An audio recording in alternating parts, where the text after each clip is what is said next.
Okay, तो आज हमारी फर्स्ट ईयर का लेक्चर नंबर 44 होने जा रहा है। एंड इस लेक्चर के अंदर इंशाल्लाह ताला अभी थोड़ी देर के अंदर हम जो है चैप्टर 12 को अपना एंड कर लेंगे एंड चैप्टर 13 को एंड कर लेंगे।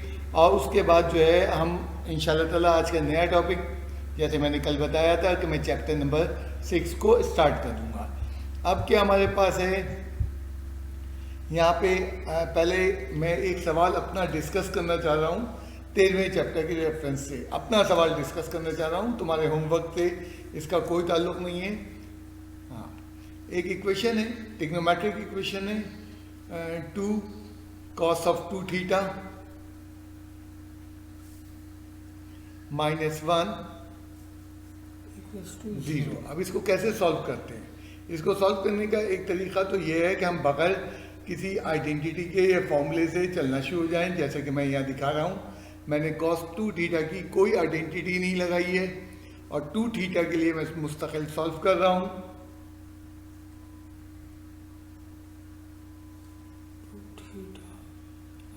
एंगल निकाल लेते हैं cos इनवर्स पे कैलकुलेटर से, और इसके दो एंगल आएंगे, दोनों एंगल लिख देते हैं। 5π/3 सेकंड एंगल cos में 2 में से माइनस को करो। ठीक है, अब थीटा का आंसर देने के लिए मैंने 2 को क्रॉस कर दिया। 2 थीटा = π/3, 2 थीटा 5π/3 लेकिन हमें थीटा में आंसर देना है। हाँ, तो 2 क्रॉस कर दिया गया जी दोनों आंसर्स के अंदर। जी ये जो है इनकम्प्लीट फॉर्मेट है। अब उसमें इनकम्प्लीट फॉर्मेट क्या है, मैं तुम्हें उसको एहसास दिलाता हूँ। ज़रा इसी सवाल को दोबारा करते हैं और इसके सामने अल्टरनेटिव मेथड से, यानी जो भी मैंने पीछे किया ये दुरुस्त तरीका नहीं है, इसमें पूरे एंगल नहीं आते हैं। अब दुरुस्त तरीका क्या होना चाहिए वो ये है, मैं करके दिखा रहा हूँ और फिर मैं थोड़ा सा और डिस्कशन करूँगा। करेक्ट मेथड से अब करेंगे इसको। हाँ, तो आइडेंटिटी दिख रही है हमें सवाल के शुरू में। cos 2 थीटा की 3 आइडेंटिटीज हैं, जो दिल चाह लगाओ। मैं यहाँ2 cos स्क्वायर थीटा -1 वाली आइडेंटिटी यूज करने जा रहा हूँ। ठीक है, 2 to the 4 cos square theta -2 मतलब 2 -1 0 4 cos square theta -3 0 4 cos square theta 3 cos square theta. बहुत आसान सा स्टेप्स हो रहे हैं सारे के सारे। थीटा में सवाल को चेंज कर लिया है, एंड स्क्वायर था तो स्क्वायर रूट लग जाएगा हमारे पास। 3/4 cos थीटा = √3/2। अब आइदर प्लस अलग कर लेंगे, माइनस अलग कर लेंगे। Either cos theta =-√3/2 theta cos inverse of √3/2। Theta की वैल्यू कैलकुलेटर ने दी प्रिंसिपल एंगल आ गए, ये निकल के π/6 2π में से माइनस करेंगे, क्यों माइनस करेंगे? cos के अंदर सेकंड एंगल 2π से ऑब्टेन होता है। सेकंड हमारा जो आंसर है वो cos थीटा =-√3/2 से होगा। इन्वर्स कर लिया 5π/6 कैलकुलेटर से, फिर दूसरा 2π में से जब माइनस किया तो वो 7π/6। 7π/6। अब जरा देखो पहले वाली सोल्यूशन को और इस वाले सोल्यूशन को। पहले वाले सोल्यूशन में 2 एंगल आ गए थे, लेकिन 2 एंगल मिसिंग है। कौन से 2 एंगल मिसिंग है? 5π/6 मिसिंग है, 11π/6 नहीं, पहले वाले सोल्यूशन में 11π/6 और जो है 7π/6 जो है वो मिसिंग है। इसका मतलब है पहला वाला सॉल्यूशन इनकम्प्लीट है। इसको कंप्लीट करने के लिए कुछ तरीके हैं, मैं नहीं डिस्कस करूंगा, क्योंकि तुम्हारे बुक के अंदर जो उन्होंने सवाल सॉल्व किए हैं, ये 2 थीटा वाले सवाल, वो उन्होंने उसकी आइडेंटिटी लगा के उसको सॉल्व करने की तमीज़ सिखाई गई है। तो मैं इसलिए वो दूसरे मेथड को डिस्कस नहीं करूँगा। मैं ऑलरेडी अपनी मौजूदा एक्सरसाइज 13.2 काफ़ी आगे तक जा चुका हूँ। बुक के अंदर ये सारा टॉपिक डिस्कस नहीं किया गया, आल्दो इससे भी वही चारों आंसर बन जाएंगे जो इसलिए। तो अल्टरनेटिव मेथड सिर्फ आइडिया सिर्फ आप लोगों को ये देने जा रहा हूँ कि कभी भी 2 थीटा में या 3 थीटा में या 4 थीटा में नहीं सॉल्व करेंगे, इसलिए पहले वाले को क्रॉस कर देते हैं। आल्दो इससे भी आ सकते हैं, बट अब सारी बात है एक लिमिट होती है चीज़ की। हमारे कोर्स के अंदर कहीं बुक वालों ने नहीं बताया कि कौन से मेथड से करना है, कौन से मेथड से नहीं करना। तो आप एक नसीहत बांध लें कि ऑलवेज जो है आपको क्या करना है, थीटा बना के सॉल्व करना है, 2 थीटा या 3 थीटा की फॉर्म में नहीं करना है। एक बुक की एग्जाम्पल भी मैं यहाँ डिस्कस करना चाहूँगा, तो मैं होमवर्क में दी हुई थी 2 sin 2 theta plus 2 under root 2 of sine theta minus sine theta equals to 0। Trigonometric quadratic equation है।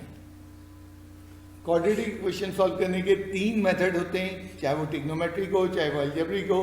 क्वाड्रेटिक इक्वेशन सॉल्व करने के 3 मेथड होते हैं। एक कहलाता है कंप्लीटिंग द स्क्वायर, दूसरा कहलाता है फैक्टराइजेशन मेथड और तीसरा कहलाता है क्वाड्रेटिक फॉर्मूला। बुक वालों ने यहाँ पे क्या किया है, अपना जो है क्वाड्रेटिक फॉर्मूला चूज किया है। अगर तुम ज़्यादा गौर करो तो क्वाड्रेटिक फॉर्मूले के बगैर भी हो सकता है। अगर तुम ज़्यादा गौर करो क्वाड्रेटिक फॉर्मूले के बगैर भी हो सकता है।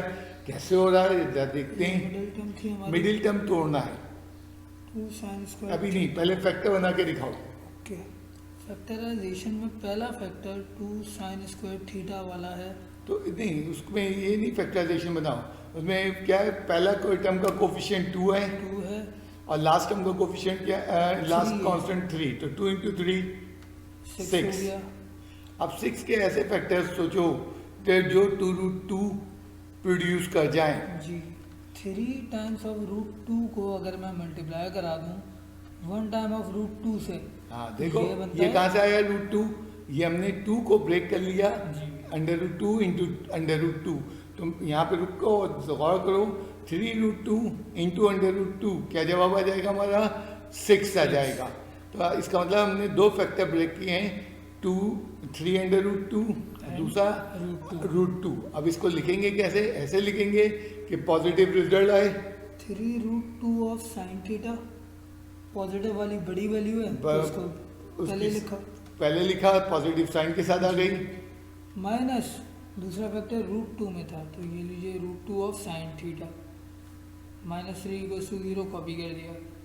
ये हो गया फैक्टर ब्रेक यहाँ। यहाँ पे। अब हम कॉमन लेते हैं 2 अब फर्स्ट 2 टर्म में क्या कॉमन है और लास्ट 2 टर्म में क्या कॉमन है। पहली टर्म का 2 को मैं लिख रहा हूँ √2 sine square theta plus 3 times of √2 अभी साइन। देखो वो √2 कॉमन लेने के लिए फर्स्ट एंड सेकंड टर्म के अंदर हमने 2 को ब्रेक कर दिया, √2 इंटू √2। जी। काफी मुश्किल फैक्टराइजेशन इस वक्त कर रहे हो तुम।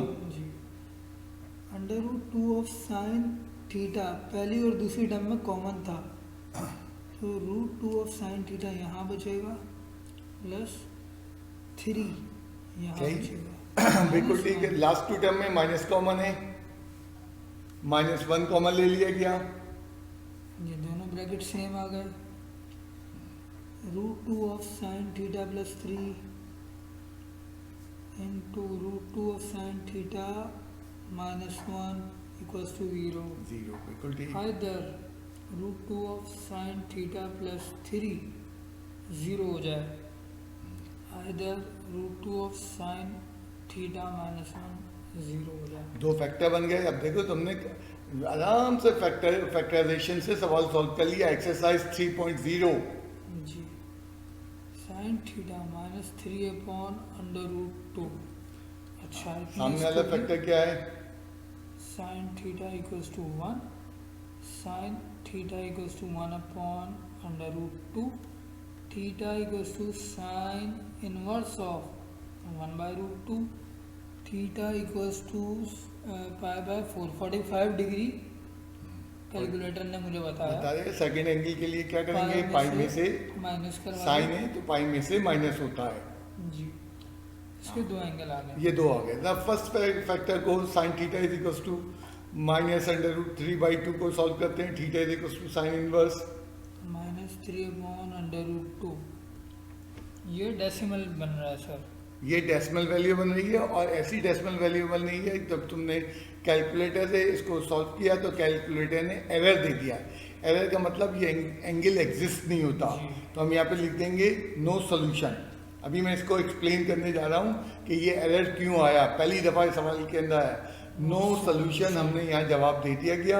और जवाब फाइनल जवाब लिख दो, जनरल सोल्यूशन सेट पहले दो। जनरल सोल्यूशन सेट हमारे पास यही बच जाएगा, तो 2n pi plus pi by 4 union 2n pi plus 3 pi by 4। Okay, Where n belongs to integers answer आ गया। अब जरा सुनना मेरी बात, यहाँ पे ये जो नो सोल्यूशन आया पहली दफ़ा पूरे हमने 16 सवालात कर डाले एक्सरसाइज के, हमें कहीं नहीं मिला। ये क्यों चीज़ आई, अब इसकी वजाहत के लिए हमें पहले डोमेन एंड रेंजेस याद करना पड़ेंगी ट्रिग्नोमेट्रिक फंक्शन की। तो ज़रा एक चार्ट बना लेते हैं सामने और उसमें डोमेन, अब ये रीज़न दे रहा हूँ, रीज़न देने की ज़रूरत नहीं थी। जब एरर आ गया था तो हम लिख देते सादा सादा कि जी नो सोल्यूशन, लेकिन मैं कोशिश कर रहा हूँ उसको रीज़न में भी दे दूँ। ट्रिग्नोमेट्रिक फंक्शन साइन एक्स ले लो, पहले साइन ले लो, ठीक, हो गया है। चलो पेन ख़त्म हो गया। दूसरा पेन स्टार्ट कर देते हैं, ये लीजिए साइन ऑफ एक्स। तो इसकी डोमेन और रेंज, डोमेन इसकी हमारे पास आती है, इसको म्यूट कर दिया मैंने।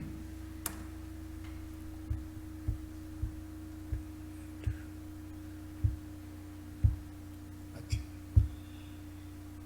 ठीक है, सदब आप उनको ज्वाइन करवा रही हो ना, बस ठीक है। आवाज़ आ रही है ना? जी आवाज़ बस ठीक है, सॉरी। तो अब यहाँ पे हम ये देखते हैं, अब यहाँ पे हम ये देखते हैं कि हमारे पास sine X, X belongs to real value. याद है तुम्हें, मैंने जब 11वें चैप्टर में बताया था कि डोमेन की कोई लिमिटेशन नहीं होती साइन एक्स के फंक्शन में। मैं इन्वर्स की भी बातें नहीं कर रहा हूँ, हाँ इसकी रेंज लिमिटेड होती है, और वो क्या होती है, -1 से लेके y की वैल्यू +1 तक होती है। +1। इसी तरह कॉस की भी एक रिकॉल कर लें हम, कॉस ऑफ एक्स, इसको थोड़ा सा ठीक है, डिस्टिंक्ट कर देते हैं। ओके, कॉस एक्स की बात हो रही है डोमेन रेंज पे, तो कॉस की डोमेन हमारे पास सेम होती है रियल इत्तेफाक से। जो कॉस की डोमेन है और रेंज है वही कॉस जो है साइन की भी डोमेन एंड रेंज होती है, लेकिन टेंजेंट की तरह डिफरेंट होती है। अब हम लिख लेते हैं जल्दी से, टेंजेंट एक्स की डोमेन, डोमेन तो डोमेन हमारे पास X belongs to real values, real values, but हाँ एक वैल्यू नहीं होती इसमें, n pi by 2। n pi by 2 minimum, n जो है वो कोई भी ऑड वैल्यू हो सकती है। अच्छा, इसकी रेंज क्या होगी, y belongs to real values, हाँ रियल वैल्यूज, ठीक है। अब ये तो हमारी डोमेन एंड रेंजेस थी ट्रिग्नोमेट्रिक फंक्शन की। अब क्योंकि इस वक्त हम इन्वर्स कर रहे हैं तो इन्वर्स की डोमेन एंड रेंजेस उलट जाएंगी, यानी जो डोमेन थी वो रेंज बन जाएगी और जो रेंज थी वो डोमेन बन जाएगी। एक रो छोड़ के लिखना शुरू कर दो, जी। साइन एक्स, डोमेन और रेंज, हाँ डोमेन और रेंज, डोमेन और रेंज। अब हम लिखेंगे sign inverse inverse of x की, हाँ तो ये क्या हो जाएगा, उलट जाएगा। उलटने से मेरी मुराद क्या है, जो साइन एक्स की रेंज थी जो ट्रिग्नोमेट्रिक फंक्शन वो डोमेन बन जाएगी और जो डोमेन थी वो रेंज बन जाएगी। यानी क्या होगा, -1 एक्स की वैल्यू, -1 एक्स की वैल्यू +1 तक। हाँ, और डोमेन जो हमारी जो पुरानी डोमेन थी ट्रिग्नोमेट्रिक फंक्शन की, जब वो रेंज बनेगी तो उस पर कुछ पाबंदियाँ लग जाएंगी, उस पर कुछ रिस्ट्रिक्शन लग जाएगी, और वो क्या हो जाएगी, -π/2 से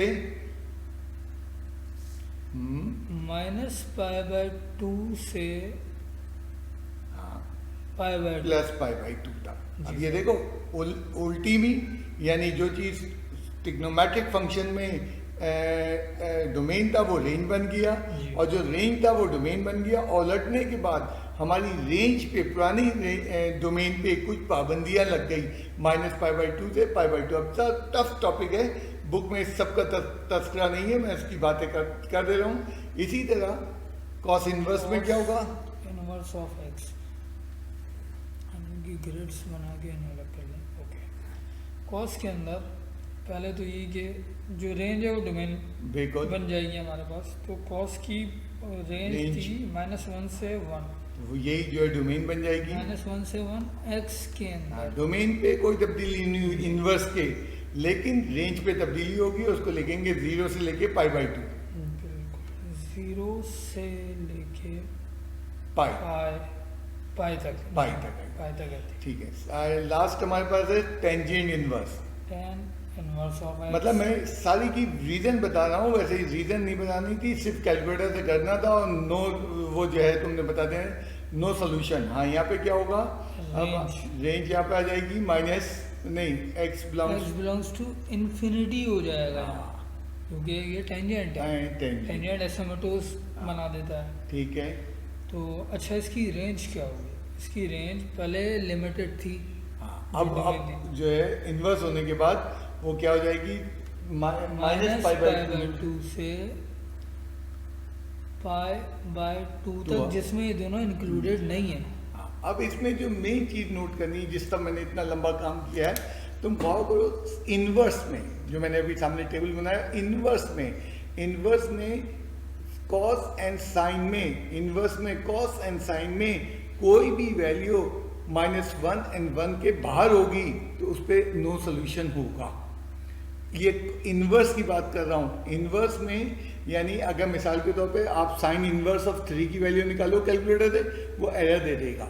आप कॉस इन्वर्स ऑफ -7 की वैल्यू निकालो, वो एरर दे देगा। टेंजेंट में ये मसला नहीं है, लेकिन जो है हमारे किसके अंदर, inverse of sine and cos में ये मसला हो जाएगा। तो यहाँ पे तुमने देखा जो जवाब आया था अभी थोड़ी देर पहले, theta equals to sine inverse of -3/√2। ये वैल्यू -1 से छोटी थी, बाहर चली गई थी, इसलिए इस पे तो तुम्हें ये सब चीज़ें याद रखने की जरूरत नहीं है। तुम्हें मोटी सी बात याद रखनी है, अगर कभी इन्वर्स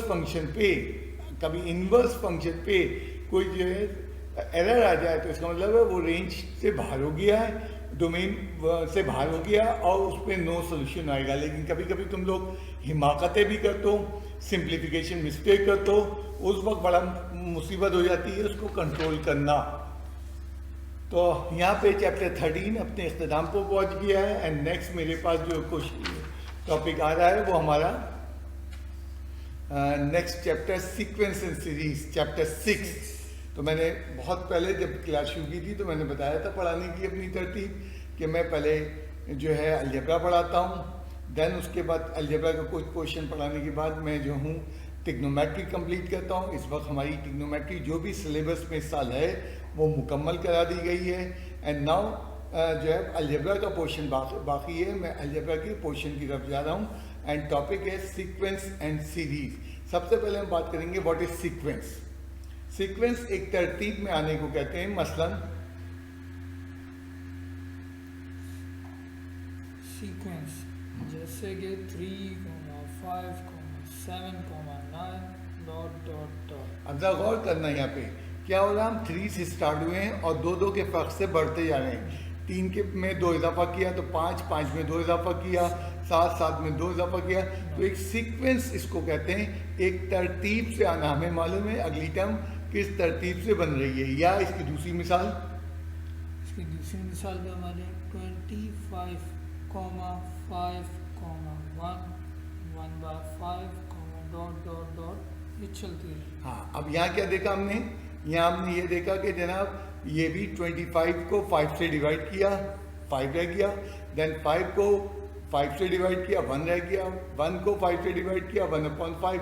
तो हमने क्या देखा, हमने ये देखा जनाब कि हमारे पास जो है यहाँ पे भी एक तरतीब हो रही है। कोई काम तरतीब से किया जाए, जानता था कि अगला उससे अगला क्या होगा, उसको सीक्वेंस कहते हैं। एक और मिसाल ले लेते हैं। 1/7, 1/4, 1/1, 1/-2। तो इस जगह देखो डिनोमिनेटर में हम क्या कर रहे हैं, मुस्तकिल 3 कम करते जा रहे हैं। 7 डिनोमिनेटर में, अपॉन में जो है 7 में से 3 कम हुआ तो 4 बच गया, 4 में से जो है 3 कम हुआ तो 1 बच गया। तो एक सीक्वेंस से काम हो रहा है। मैंने यहाँ बताया मल्टीप्लाई डिवाइड का कोई कंसेप्ट नहीं है। कंसेप्ट है कोई भी काम किसी तरतीब से करें उसको सीक्वेंस कहते हैं। हाँ, यहाँ चीज़ बड़ी इंपॉर्टेंट है, डॉट डॉट डॉट। ये 3 लगते हैं, 3 से ज़्यादा लगेंगे नंबर कट जाएंगे, 3 से कम लगेंगे नंबर। इसको कहते हैं इलिप्सिस। इलिप्सिस ये इंग्लिश का वर्ड है, मैथमेटिक्स का वर्ड नहीं है। इसका मतलब होता है इसी सेम फैशन के अंदर, इसी तरतीब के अंदर।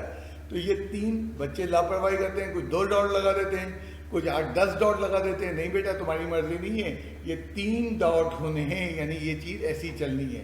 अब मैंने चैप्टर का टाइटल उन्होंने याद किया है, तो वहाँ था सीक्वेंस एंड सीरीज। तो ये सीरीज क्या चीज़ होती है?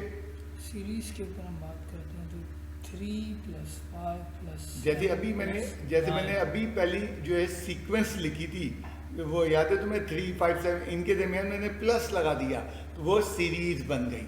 तो अगर टर्म्स के अंदर ये अब आपस दरमियान में कोई प्लस साइन आ जाए या माइनस साइन आ जाए तो उसको सीरीज कहते हैं। अब सीरीज किसी तरह बने, किसी तरह बने, चाहे डिवाइड से बने चाहे मल्टीप्लाई से बने, तो यानी पहले हमें सीक्वेंस बनती है और सीक्वेंस में प्लस माइनस लग जाए तो उसको सीरीज कहते हैं।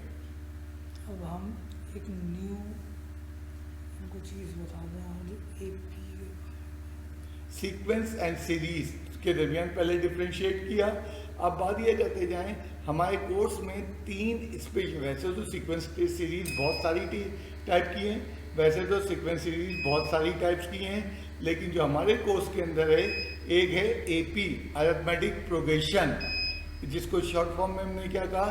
AP का। लाइट चली गई है, UPS चल रहा है हमारा, क्या हुआ? बंद कर दिया? नहीं सही। अच्छा, अरिथमेटिक तो लाइट चली गई है, बैकअप सिस्टम स्टार्ट होने जा रहा है। हाँ, तो ये इसको हमने क्या कहा? Arithmetic progression. अरिथमेटिक प्रोग्रेशन क्या होती है, कैसे बनती है? अगर तुम यहाँ गौर करो, ये इस प्रोग्रेशन के ऊपर, इसमें क्या हो रहा है? कम होते जा रहे हैं, कितनी वैल्यू कम होती जा रही है? 3 कम होती जा रही है। अब इस प्रोग्रेशन में एक ख़ास चीज़ ऐड या सब्ट्रैक्ट करने से बने तो उसको अरिथमेटिक प्रोग्रेशन कहते हैं। तो अरिथमेटिक प्रोग्रेशन या अरिथमेटिक सीक्वेंस एक ही चीज़ है। यहाँ पे तुम देख रहे हो 4 में मैंने 2 जमा किया, 6 में 2 जमा किया, तो ये अरिथमेटिक प्रोग्रेशन की एक और मिसाल है। हमारी एक्सरसाइज 6.1, 6.2, 6.3 3 एक्सरसाइजेज जो है उन्होंने अरिथमेटिक प्रोग्रेशन में दिए हैं। यहाँ मैं बताता चलूँ कि 6.3 कोर्स में नहीं है, लेकिन मैं हल्की सी इंट्रोडक्शन 6.4 का भी करवाऊँगा। इसी तरह आगे चलें, हमारी अगली प्रोग्रेशन है GP ज्योमेट्रिक प्रोग्रेशन।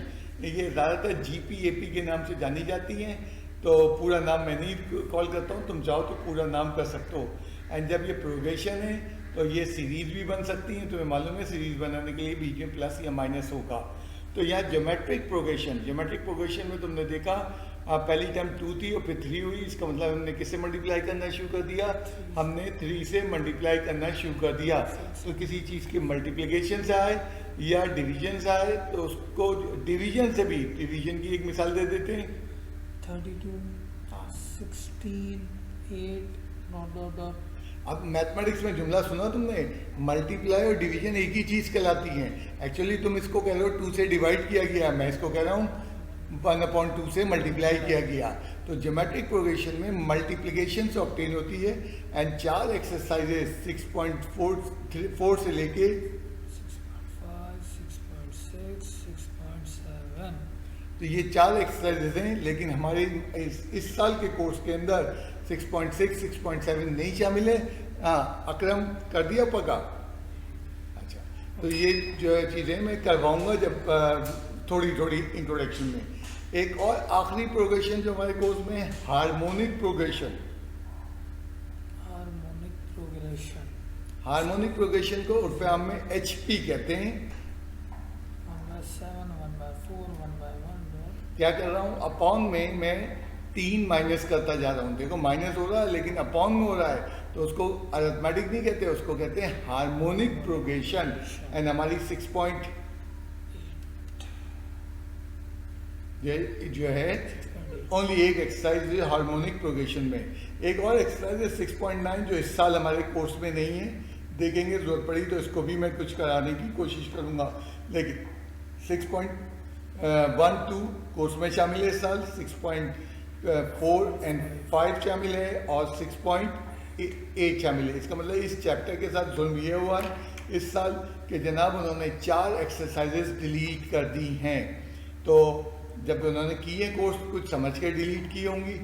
अच्छा, अब हम चलते हैं थोड़ा सा इस कंसेप्ट को लेने के लिए कि प्रोग्रेशन में टर्म क्या होती है और टर्म नंबर क्या होता है। ये आज का मेन टॉपिक है हमारा, term and term number, n n और टी एन। TN। मतलब ये पूरे चैप्टर 6 के अंदर ये दो चीज़ें हैं, एन और t n. N term number होता है और ऑलवेज बिलोंग्स टू, और टर्म नंबर हमेशा किसको बिलोंग करती है? नेचुरल वैल्यू को बिलोंग करती है। जबकि उधर चलते जाएं, nth टर्म इसको टी एन को कहते हैं एनथ टर्म, या हमारी value। किताब में जो है एनथ टर्म वैल्यू भी है, टर्म वैल्यू भी है, या इसको जनरल टर्म भी कहते हैं। General term, general term. अब इसमें चीज समझना जरा सा, जब भी हम कहीं प्रोग्रेशन बनाने जाते हैं तो एन और टी एन साथ साथ चलते हैं। मतलब मैं इसको यहाँ से हमेशा समझाता हूँ। अभी पाकिस्तान और किसका मैच हो रहा था? न्यूजीलैंड के वनडे T20 के मैचेस हो रहे थे। ज़रा एन लिख के इक्वल्स टू 1 लिखो। n equals to 1। 1। क्या रिजल्ट आया था इस मैच का? इस रिजल्ट का आया था पाकिस्तान हार गया। हारने को हमने कहा T1, पहला मैच हमने हार दिया, हारने को हमने -1 कह दिया। दूसरा मैच क्या था? N2 है। n2 हो गया। हाँ, दूसरा मैच भी पाकिस्तान हार गया, तो सेकंड टर्म भी -1 आ गई। एंड तीसरा मैच क्या हुआ? तीसरे मैच के अंदर N3 के लिए +1 पाकिस्तान जीत गया। आप देखो यहाँ तुमने क्या गौर किया? एन के ऊपर पहले गौर करना है। एन हमेशा 1 से शुरू होगा, एन नेगेटिव से नहीं शुरू होगा, एन डेसिमल से नहीं शुरू होगा, एन 0 से नहीं शुरू होगा। टर्म नंबर हमेशा, यानी कोई चीज़ जब भी कोई प्रोग्रेशन स्टार्ट होती है तो स्टार्ट उसकी पहली टर्म 1 होती है। अब पहली टर्म के बाद उस टर्म की वैल्यू टी, जिसे हमने कहा है, टी की वैल्यू नेगेटिव भी हो सकती है, पॉजिटिव भी हो सकती है, फ्रैक्शन भी हो सकती है, जीरो भी। इस पर कोई पाबंदी नहीं लगाई गई। तो मैंने कहीं नहीं कहा कि टी एन जो है बिलोंग्स टू नेचुरल वैल्यू, मैंने कहा n belongs to natural value. तो आज पूरी क्लास में जो हमें क्लास के इख्तिताम तक और होमवर्क में समझने का बार बार यही मौका मिलेगा, एन और टी एन। और ये पूरे चैप्टर मौजूदा चैप्टर 6 के अंदर एन और टी एन साथ साथ चलता रहेगा। हमें प्रोग्रेशन, एक प्रोग्रेशन ले लेते हैं और इस चीज़ को क्लियर करने के लिए। -5 -2 1। मैंने तो पहले मैच की ले ली मिसाल, क्योंकि बच्चे मैच इस वक्त ज़रा जिंदा मिसाल है। अब ये एक प्रोग्रेशन हमने लिखी है, मैं एपी और जीपी में नहीं जा रहा हूँ, प्रोग्रेशन भी लिखी है।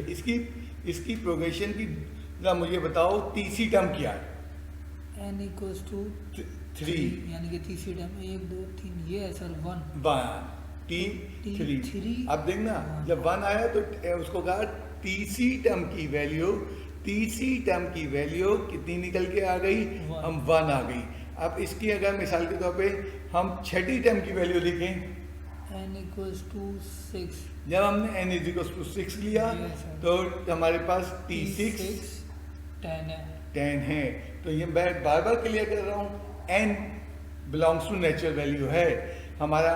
Tn belongs to natural value नहीं है। Tn नेगेटिव भी हो सकता है, Tn पॉजिटिव भी हो सकता है। जैसे तुम इसी ऊपर वाली प्रोग्रेशन में देख लो कि हमारी फर्स्ट टर्म T1 लिखो, T1 n इक्वल्स टू 1 यानी कि T1 -5। अब यहाँ पे तुमने देखा पहली टर्म की वैल्यू नेगेटिव भी आ सकती है, लेकिन n कभी नेगेटिव नहीं हो सकता। n हमेशा पहली टर्म 1 से शुरू होगी, 1 2 3 4 5 चले। तो n और Tn समझे बगैर हमें चलाना मुश्किल हो जाएगा। एक और मिसाल दे देते हैं, एक और इसकी एग्जांपल लेते हैं हम। प्रोग्रेशन है हमारे पास 25 5 1। अब ये एपी प्रोग्रेशन है, जीपी प्रोग्रेशन है, इस वक्त हम इसमें दुबले नहीं होंगे। प्रोग्रेशन है और उसमें कुछ टर्म्स दी हुई हैं। मतलब इस प्रोग्रेशन में थर्ड टर्म की वैल्यू क्या है? थर्ड टर्म यानी कि n इक्वल्स टू 3 की n इक्वल्स टू 3 और थर्ड टर्म की वैल्यू क्या है? अब उसको लिखेंगे T3 इज इक्वल्स टू 1। इसी तरह हमारी फिफ्थ टर्म की वैल्यू क्या है? फिफ्थ टर्म तो n इक्वल्स टू 5 यानी कि 5वें नंबर पर ये टर्म। और ये टर्म की वैल्यू क्या है? T5 की वैल्यू क्या है? 1/25। 1/25। तो ये हमें पहले पिक करना है कि n कभी भी नेगेटिव नहीं हो सकता, बट Tn नेगेटिव भी हो सकता है, फ्रैक्शन में भी हो सकता है, Tn 0 भी हो सकता है। ओके, अब थोड़ा सा बुक का एक दो सवाल करें, करीब पहुंचने की कोशिश करें। तो ये एन और टी एन बहुत हमारे मसाइल पैदा करेंगे। एन और टी एन बहुत हमारी जगह प्रॉब्लम क्रिएट करेंगे। एन और टी एन, एक सवाल हमने रखा ये, अब जैसे बुक में ये सवाल दिए हुए हैं, इस तरह के 5-6 सवाल दिए हुए हैं, पहले उतार लो टी एन करके, सॉल्यूशन फिर हम सवाल पढ़ते हैं और समझते हैं। टी एन हमें गिवन है 3n+1/n+2। हाँ, अब सवाल ये है कि किसी प्रोग्रेशन की फार्मूला दे दिया है, उसने फार्मूला दे दिया है, टी एन दे दिया है, और कह रहे हैं इस प्रोग्रेशन की पहली दूसरी तीसरी टर्म निकाल दीजिए। ये फार्मूला इसको कहते हैं जर्नल टर्म दे दी है, एनएट टर्म दे दी है, ठीक है। अब इसमें एन उसने ये नहीं कहा फाइंड एनी 3 टर्म, उसने कहा फर्स्ट 3 टर्म। तो फर्स्ट टर्म के लिए एन क्या होता है, put n is equals to 1। हमें T1, T2 और T3 इस सवाल में नहीं पता। हाँ, फर्स्ट फर्स्ट 3 टर्म, तो फर्स्ट टर्म के लिए n1 पुट करना है N1 रख लिया। उस फॉर्मूले के अंदर जो दिया हुआ है। Tn का फॉर्मूला लिख लिया 3n+1/n+2। हाँ, इस फॉर्मूले में n की वैल्यू 1, T1 हो गया 3 × 1 +1/1+2।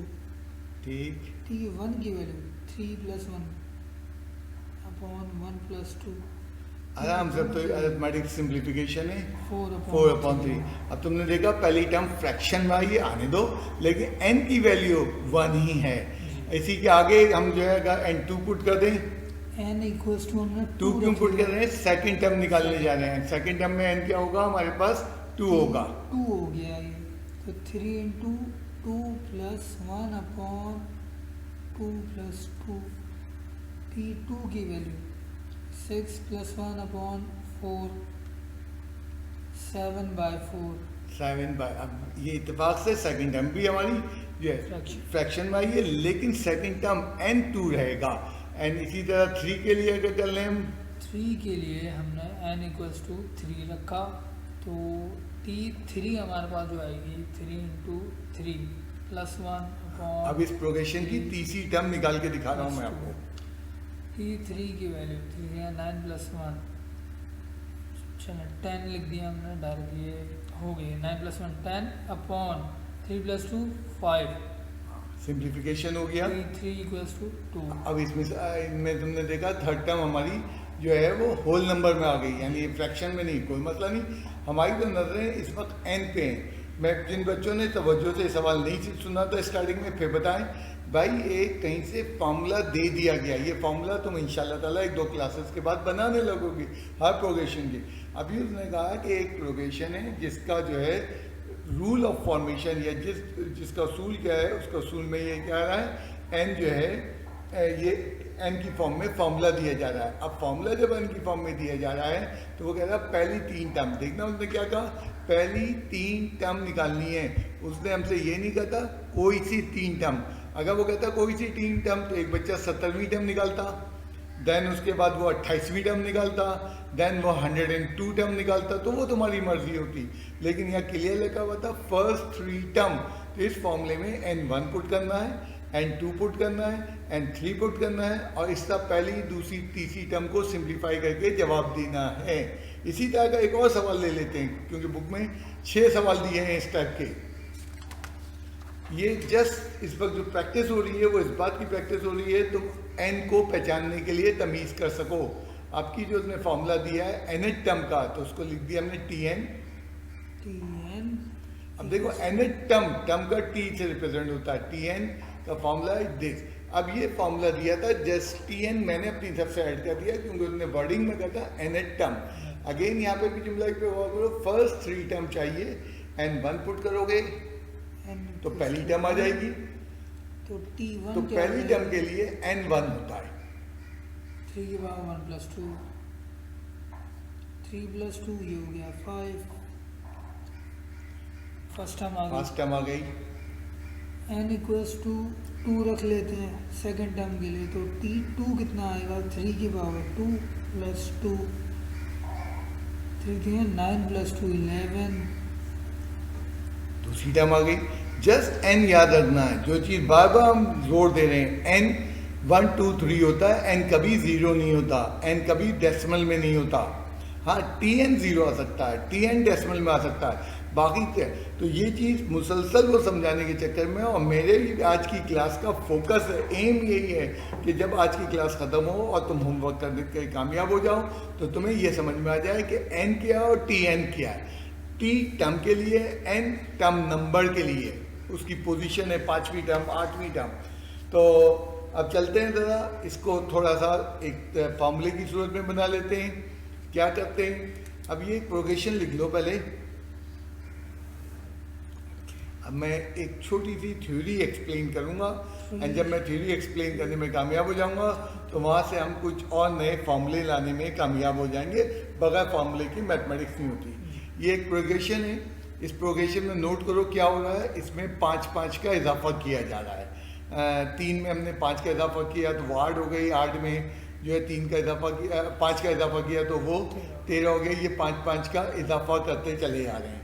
मैं तुमसे कहूँ इस प्रोग्रेशन की मुझे जनाब 25वीं टर्म चाहिए। अब 25वीं टर्म के लिए क्या है, तुम जो है 5-5 एक 25 दफ़ा जमा करो, 5-5 25 दफ़ा जमा करो, यानी ये प्रोग्रेशन बनाते जाओ। 3 + 5 कितना हो गया 13, फिर 3 + 5 8 हो गया, 8 में फिर 5 जमा किया तो 13, फिर 13 में फिर 5 जमा किया, तो ये बहुत लंबा काम हो जाएगा। तो यहाँ पे जब मैथमेटिक्स एक ही जैसा काम कर रहा होता है तो मैथमेटिशियन को याद आता है there should be some formula. तो मैं फॉर्मूला लिख रहा हूँ, आज ड्राइव नहीं करूँगा। फॉर्मूला हम लिखते हैं पहले, t n equals to a plus bracket n minus 1 bracket b. ठीक, इससे ऊपर से हेडिंग लगा दो अरिथमेटिक प्रोग्रेशन सबसे टॉप पे। तो ये जो भी फॉर्मूला आ रहा है ये अरिथमेटिक प्रोग्रेशन के लिए आ रहा है, ज्योमेट्रिक प्रोग्रेशन की या हार्मोनिक प्रोग्रेशन की मैं कोई बात नहीं कर रहा हूँ। एपी, हाँ, ताकि कोई चक्कर में पड़े कि ये फॉर्मूला तमाम के लिए नहीं है। तो ये फॉर्मूला जो है सिर्फ और सिर्फ अरिथमेटिक प्रोग्रेशन के लिए। पहले तो इस फॉर्मूले की टर्म्स को समझने की कोशिश करते हैं। टी एन को अभी मैंने बताया था थोड़ी देर पहले, एन टर्म कहते हैं, और लास्ट टर्म भी कहते हैं, जनरल टर्म भी कहते हैं, रिक्वायर्ड टर्म। तुम्हारी बुक में ये 4 नाम उन्होंने पुकारे हैं। तो कभी वो ज़्यादातर जो नाम पुकारता है वो एनेट टर्म पुकारता है, लेकिन लास्ट टर्म, रिक्वायर्ड टर्म या जो है आपका जनरल टर्म भी पुकार सकता है। तो टी एन जो है इनको रिप्रेजेंट करता है। देन उसके बाद A is the first term of the progression. तुम देखो ऊपर जो प्रोग्रेशन मैंने लिखी हुई है उसमें पहली टर्म जो है वो 3 था, तो फर्स्ट टर्म जो है 3 हो जाएगा। तो उसके बाद थर्ड हमने लिखा है एन अभी तुमने बात हुई थी, एन जो है टर्म नंबर है, एन टर्म नंबर है और n belongs to natural values है। बार बार कह रहे हैं एन टर्म नंबर है और नेचुरल वैल्यू। इस पूरे चैप्टर में एन का यही मायने लेंगे, चाहे तुम जीपी पढ़ो, तुम एचपी पढ़ो या तुम एपी पढ़ो, ये टर्मिनोलॉजी तकरीबन यही रहेगी। एंड आखिरी चीज़ क्या रह गई थी, डी को कहते हैं कॉमन डिफरेंस। वो जो तुम देखते हो सेम चीज़ ऐड होती है ना, उसको कॉमन डिफरेंस कहते हैं। जैसे ऊपर जो मैंने प्रोग्रेशन दी है 3, 8, 13, तो 5-5 का जो इजाफा हो रहा है उसको हम कॉमन डिफरेंस कहते हैं। कॉमन डिफरेंस निकालने का formula d equals to second term minus first term. ये डी निकालने का फॉर्मूला है। अगर तुम्हें प्रोग्रेशन की सेकंड टर्म मालूम है उसमें से पहली माइनस कर दो तो डी। जैसे मेरे प्रोग्रेशन है 3, 5, तो सेकंड टर्म 3, 8, तो सेकंड टर्म 8 है -3, तो कॉमन डिफरेंस आ जाएगा 5 आ जाएगा। तो अब तुम देख लो 5 का इजाफा हो रहा है। तो अब हम एपी पे आ गए मखसूस, हमने जीपी वगैरह को खुदाफिज कर दिया। अभी फिल वक्त एपी के लिए हमने क्या करा, 4 चीज़ें पहचान ली, T N, A, N and D, और डी के लिए फॉर्मूला भी लिख दिया। अब जो मैं सवालात लाऊंगा, पहला सवाल यही बना लेते हैं, 3, 8, 13, इसकी 25वीं टर्म क्या होगी। तो इसी को हम सवाल बना के देखते हैं। नहीं तो वहाँ ले आओ वो तुम्हारे अच्छा अच्छा रखा हुआ है। 25th term. ये वही मैंने प्रोग्रेशन की 25वीं टर्म पूछ रहा हूँ। जी। हाँ अब जो हमारे पास प्रोग्रेशन है बिल्कुल सेम, अभी हमने इसका डिफरेंस निकाला था 5 आया था, तो हम क्वेश्चन लिखते हैं जल्दी से। 3, 8, 13 और 18। अरिथमेटिक प्रोग्रेशन एक मखसूस वैल्यू ऐड हो रही है। जी। ओके, अब क्या क्या चीज़ें हैं फॉर्मूले के अंदर? फॉर्मूला था हमारे पास Tn = a + n - 1। तो डेटा बनाऊं मैं इसका। a कितना है? ए फर्स्ट टर्म है 3, 3, डी कितना है? d = second term minus first term. 3, second term 8 है, फर्स्ट टर्म जो है 3 है, तो कॉमन डिफरेंस 5 कॉमन डिफरेंस जो है वो 5 निकल के आ गया। देन उसके बाद हमारे पास क्या N। चीज़ आ रही है? एन टर्म नंबर है। कौन सी?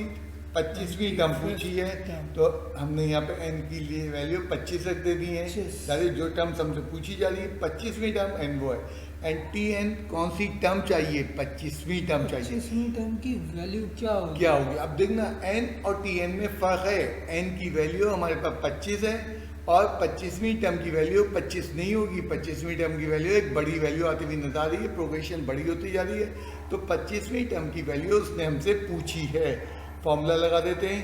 ये पूरी प्रोग्रेशन 25वीं टर्म निकालते हैं बस। अगर हम वो बेहुदा तरीके से करते हैं और जनाब 5 जमा करते रहते हैं तो अभी तक जमा हो रही होती है। और हमारे पास फॉर्मूला बड़ा आसान सा है। ए की वैल्यू हमने पुट कर दी और 25 एन 25 ले लिया है इंटू डी। डी की वैल्यू 5। T25 हमें चाहिए। 25वीं टर्म की वैल्यू निकल के आ जाएगी। ये भी छोटा सा सिंप्लीफिकेशन है। 3 + 120। ठीक, T25 की वैल्यू 123 आ गई। अब देखो कितना आसानी हुआ। अगर तुम अभी 5 जमा कर रहे होते तो तुम रास्ते में होते होगे और कहीं वो 125वीं टर्म पूछ ले, 150वीं टर्म पूछ ले, तो बड़े मज़े से निकाल सकते हैं। लेकिन कुछ चीज़ें हमें मालूम होंगी।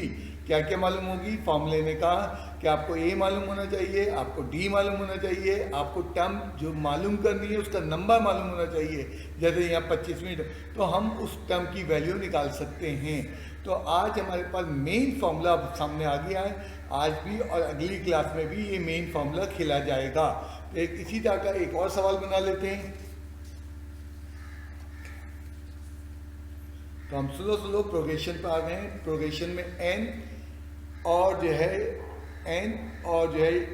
टी एन की वैल्यू कभी तब्दील नहीं होती और इसी के अगेंस्ट सारा प्रोग्रेशन खिलता रहता है। अब इस दूसरे सवाल के अंदर हमें उसने क्या दिया? फर्स्ट टर्म की वैल्यू दी है, बजाय प्रोग्रेशन देने की उन्होंने प्रोग्रेशन की चंद वैल्यू दी। फर्स्ट टर्म -9 है, जब बिल्कुल ठीक है। 8वीं टर्म T8 दे दी इसने 12। अब देखना T8 के अंदर एक चीज़ और भी छुपी हुई है। वो क्या छुपी है T8 के अंदर? वो ये छुपा हुआ है कि जनाब टर्म की नंबर जो है 8 है। हमारा टर्म नंबर कौन सा? 8 है, यानी n की वैल्यू कितनी है? 4n 8 है। ये कहाँ से मिला? ये 8 जो लिखा है ये छोटा सा ये term हाँ, number। तो यहाँ से टर्म नंबर से हमें पता चल गया कि जनाब इसका जो है टर्म नंबर 8 है। अब फॉर्मूला के लिए क्या चीज़ चाहिए होगी? a + n - 1 × d। हमारे पास a है, T8 है, n है। हाँ, तो क्वेश्चन मार्क डाल दो। डी अननोन है। d = find d। डेटा बन गया अब हमारा। जी। अब हम वही इसकी फॉर्मूला है, फॉर्मूला चेंज नहीं होगा। आप मजीद 6.1 में हम इसी फॉर्मूले से गुजारा करेंगे। T8 गिवन था, हम T8 में पहले फॉर्मूला कन्वर्ट कर रहे हैं। a + 8 - 1 d।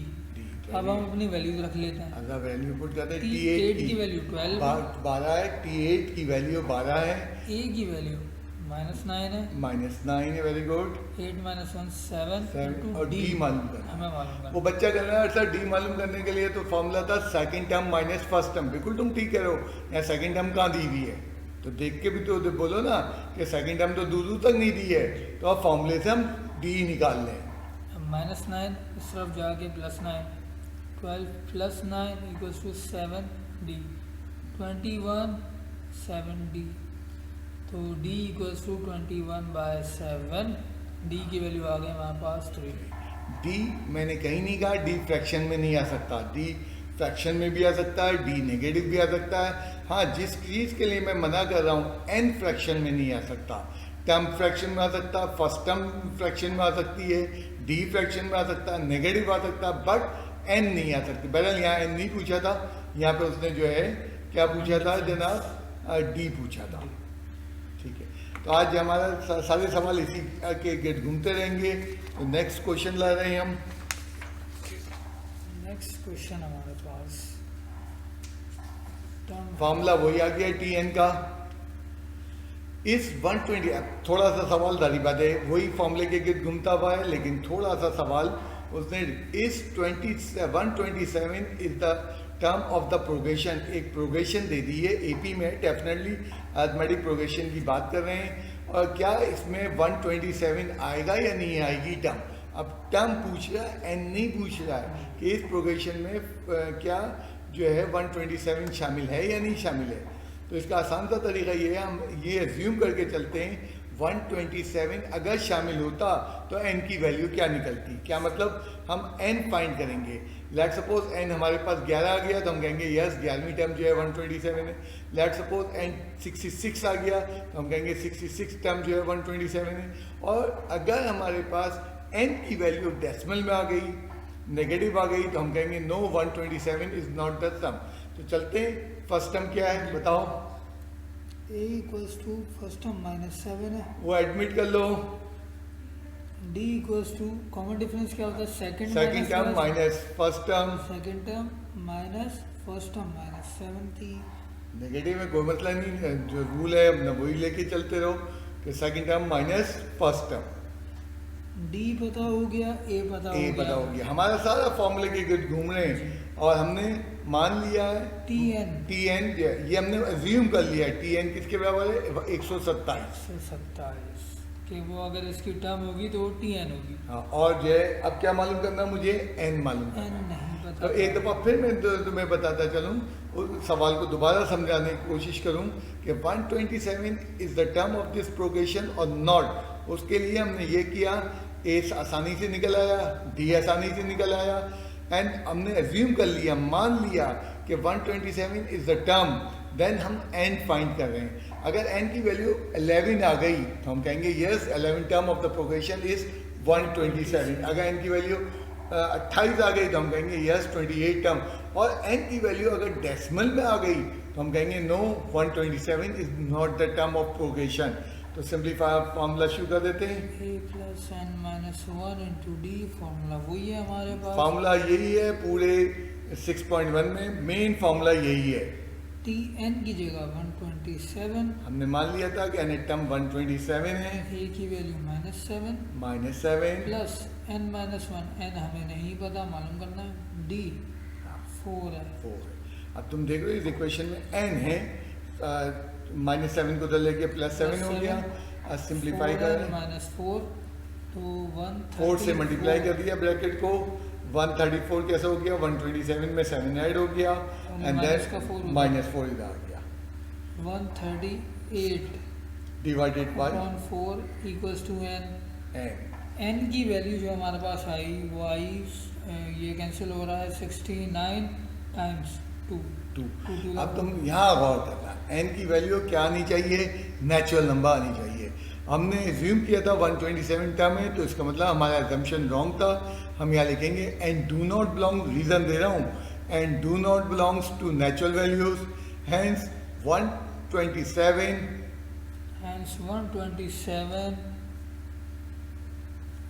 is not the term and given sequence जो प्रोग्रेशन है उसकी टर्म नहीं है, या आंसर। आंसर। तो देखो वर्ड प्रॉब्लम हो गया, हल्का सा शुरू हो गया, वही चीज़ें उनने घुमाया, हल्का सा घुमा के उसने किसमें तब्दील कर दिया, हमारे वर्ड प्रॉब्लम के अंदर तब्दील कर दिया। कोई मुश्किल चीज़ नहीं है, जारी बात है, नए आए हो तो पूरे चैप्टर में यही मसला है, एन क्या है, टी एन क्या है, पूरे चैप्टर में हम इसी जो है मसले के अंदर रहेंगे। एंड आज की क्लास बेसिकली मैं आगे बड़े बड़े सवाल नहीं करना चाह रहा हूँ, मैं सिर्फ एन और टी एन में बार बार तुम्हें तमीज़ करवाना चाह रहा हूँ नेक्स्ट क्वेश्चन ले लेते हैं, जो आज का आखिरी सवाल होगा, तसल्ली रखो। आज का लास्ट क्वेश्चन हमारे पास।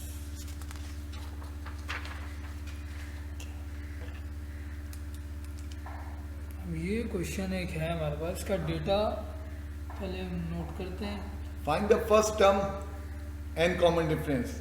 तो एन फाइंड करना है, फर्स्ट टर्म ए फाइंड करना, and common difference d find करना। दो चीजें फाइंड करनी है इस सवाल के अंदर। और दिया क्या, whose fifth term, fifth term यानी कि T5 कितना है? फिफ्थ टर्म T5 कितनी है? 8 है। T5 पांचवी टर्म की वैल्यू, प्रोग्रेशन की पांचवी टर्म की वैल्यू 8 है, और प्रोग्रेशन की आठवीं टर्म की वैल्यू, 11वीं टर्म की वैल्यू 11वीं टर्म की वैल्यू 20 है। 20 है। सॉरी मैं उल्टा बोल गया। तो 11वीं टर्म की वैल्यू 20 है। हाँ जब देखिए ना, 5वीं टर्म N5 है, एंड 11वीं टर्म N कितना हमारे पास जो है 11 है। उनकी वैल्यूज क्या है? 5वीं टर्म की वैल्यू 8 है, और 11वीं टर्म की वैल्यू क्या है हमारे पास? 20 है। हमारे पास जो फॉर्मूला है वो एक ही फॉर्मूला है फॉर फिफ्थ टर्म। हाँ, पहले फिफ्थ टर्म के लिए लिख देते हैं। वर्किंग करते हैं, Tn equals to a plus n minus 1 into d. ये ब्रैकेट बहुत इंपॉर्टेंट है इधर, क्योंकि डी जूम आउट कर लो जी सर, ठीक है। ओके, ये हमने फॉर्मूला बता दिया। Tn 5वीं टर्म T5 इक्वल्स टू ए मालूम करना है, n 5वीं टर्म के लिए N5 होगा, डी मालूम करना है। तो T5 की वैल्यू हमारे पास 8 थी, हम इसकी जगह लिखेंगे 8 equals to a plus 5 minus 1 4D। ये क्वेश्चन 1 बन गया। ये हमारी 5वीं टर्म इतनी सिंपल हो सकती थी। इसी तरह एन टर्म का फॉर्मूला 11वीं टर्म पे लगा दो। और 11th टर्म क्या वर्किंग होगी? Same formula Tn equals to a plus n minus 1 into d. अब T11 की यहाँ बात हो रही है, तो a plus 11 minus 1 into D. T11 की वैल्यू कितनी थी? 20 थी। Very good. a plus 10 D. ये इक्वेशन अगर तो गौर करो, अननोन 2 हैं, ए भी मालूम करना, डी। अलजेब्रा बताता है कि जब एक्स एंड वाई, किसी इक्वेशन में एक्स एंड वाई हों और दोनों अननोन हों तो साइमल्टेनियस सॉल्व करते हैं। तो हम ये इक्वेशन सॉल्व करने जा रहे हैं, ए और डी के लिए साइमल्टेनियस सॉल्व। अब साइमल्टेनियस की अगर मैट्रिक क्लास हम याद करें, कई मेथड हैं। एक कहलाता है कंपैरिजन मेथड, एक कहलाता है सब्स्टिट्यूशन मेथड, एक कहलाता है एलिमिनेशन मेथड। तो यहाँ जो मेथड लगाओ सब सही है। मुझे जो आसान लग रहा है वो एलिमिनेशन मेथड लग रहा है, क्योंकि दोनों इक्वेशनों में ए सेम है। सब्ट्रैक्ट करूँगा तो ए एलिमिनेट हो जाएगा। किसी इक्वेशन को किसी में से भी सब्ट्रैक्ट कर सकते हैं। मैं जो करने जा रहा हूँ वो इक्वेशन नंबर 2 को सब्ट्रैक्ट करने जा रहा हूँ from the equation number 1। Subtract, अब ये अलजेब्रा से याद दिलाया मैंने। Equation 1 by 2। अब हम सब्ट्रैक्ट कर रहे हैं, तो पहले 20 equals to a plus 10D मैंने लिखा है, आपकी मर्जी है, आप कोई भी इक्वेशन लिखो, लेकिन मैंने बड़ी टर्म ऊपर थी तो उससे ज़रा इजी रहेगी आपकी वर्किंग। ए प्लस 4D सब्ट्रैक्ट किया तो साइन चेंज होता है। सब्ट्रैक्ट के लिए रूल्स है। अब ये अलजेब्रा लग रहा है इस वक्त। हाँ, ऑन सब्ट्रैक्शन 20 में से लेफ्ट हैंड साइड में 8 जाएंगे तो 12 बच जाएंगे। ए से ए सब्ट्रैक्ट होगा, कैंसिल हो जाएगा, दोनों के कोफिशिएंट सेम है। एंड हमारे 10D में से 4D कैंसिल होंगे, 6D बच जाएगा। और क्रॉस मल्टीप्लाई कर लो, D इक्वल्स टू 12/6, यानी कि D की वैल्यू हमारे पास आ गई 2। D की वैल्यू ऑब्टेन करने में हम कामयाब हो गए। ओके, नेक्स्ट अब क्या करना है? इस ए फाइंड करने के लिए इक्वेशन 1 का इस्तेमाल कर लो या इक्वेशन 2 का, कोई पाबंदी नहीं है। मैं इक्वेशन नंबर 1 में जो है किसकी वैल्यू पुट करने जा रहा हूँ? अपने डी की, ताकि ए निकल के आ जाए। By putting this value in equation 1 हमारे पास थी 8 equals to a plus 4D। तो 8 इक्वल्स टू ए हमें मालूम करना है, 4 इंटू डी की वैल्यू अभी हमने निकाली 2 निकल के आई थी डी की value. 8 equals to a plus 48, तो 8 के साथ 8 माइनस 8 ए ए की वैल्यू बन गई 0।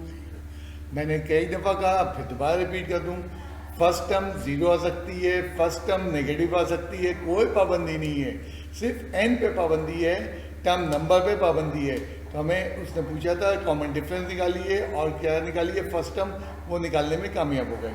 आज की क्लास यहाँ क्लोज करते हुए 2-3 बातें मैं कहना चाहूँगा। नंबर 1, तो पहली चीज़ मैं ये कहना चाहूँगा कि भाई आज की क्लास और ख़ासतौर पे 6.1 में जो मेरा और तुम्हारा फोकस था वो इस चीज़ पे फोकस था कि हमने एन और टी एन के दरमियान डिफ्रेंशिएट करना सीखना है। एन टर्म नंबर है और जो है टी एन टर्म की वैल्यू है, दोनों चीज़ों में फ़र्क है। एंड बार बार मैं कहता हूँ, पाकिस्तान और न्यूजीलैंड के तीसरे मैच में क्या हुआ, तीसरे मैच में पाकिस्तान जीत गया, तो एन तीसरा था और जीतने को हमने +1 कहा, तो ये उसकी टी एन की वैल्यू है। तो ये जब तक नहीं समझोगे कि एन और टी एन क्या है, हमारी ये प्रॉब्लम बढ़ती जाएगी। और ये नहीं समझना कि चैप्टर ख़त्म हो गया, आज तो चैप्टर स्टार्ट हुआ है, अगली 12-13 क्लासेस जो है चैप्टर की हमारे साथ चलेंगी। तो ये अभी 3 हफ्ते तो कम अज़ कम मुझे उम्मीद है इसी दौरान हमारी वो इंशाल्लाह ताला छुट्टियां ख़त्म हो जाएंगी। उसमें जो है जो कोरोना की वजह से हमें ज़बरदस्ती छुट्टियां मिली हैं, तो हम जो है वापस आएंगे तो यही चैप्टर नंबर मौजूदा चैप्टर के अंदर मौजूद होंगे 6 के अंदर। प्लीज़ जो है जो काम है रोज़ 24 घंटे के अंदर उसको करने की कोशिश करो। अगर तुम्हें कोई प्रॉब्लम आ रहा है, व्हाट्सएप का बहुत कम लोग फर्स्ट ईयर में इस्तेमाल कर रहे हैं, या तो बड़े आलिम हो गए हैं वहाँ घर पे बैठ के, जो कि मुझे यकीन नहीं है। तो व्हाट्सएप का आप इस्तेमाल कीजिए, अपनी प्रॉब्लम आप मुझसे पूछिए और प्रैक्टिस करते रहो। प्रैक्टिस के लिए मैं तुम्हें आइडिया दे दूँ, अगला टेस्ट अगले हफ्ते तो नहीं है, लेकिन उससे नेक्स्ट वीक में मैं ले आऊँगा, टॉपिक जब मेरा मुकम्मल हो जाएगा। अगले टेस्ट के अंदर जो मुझे उम्मीद है, मैं इंशाल्लाह ताला जो है चैप्टर 12 की एक डेरिवेशन लूँगा। दैन तुम्हारे चैप्टर 12 की डेरिवेशन के बाद जो है मैं तुम्हें जो है 2 सवाल दूंगा इंशाल्लाह ताला चैप्टर 13 से, एंड देन एक सवाल 6.1 से दूंगा, एक सवाल 6.2 से। तो मुझे उम्मीद है जब हम अगला टेस्ट ले रहे होंगे तो हम 6.1, क्योंकि 6 चैप्टर बड़ा चैप्टर है, इसका एक उसमें टेस्ट में फैसला करना ज़रा मुश्किल होता है, तो इसको मैं 2-3 मरहलों में जाके 6 चैप्टर का टेस्ट मुकम्मल करूँगा।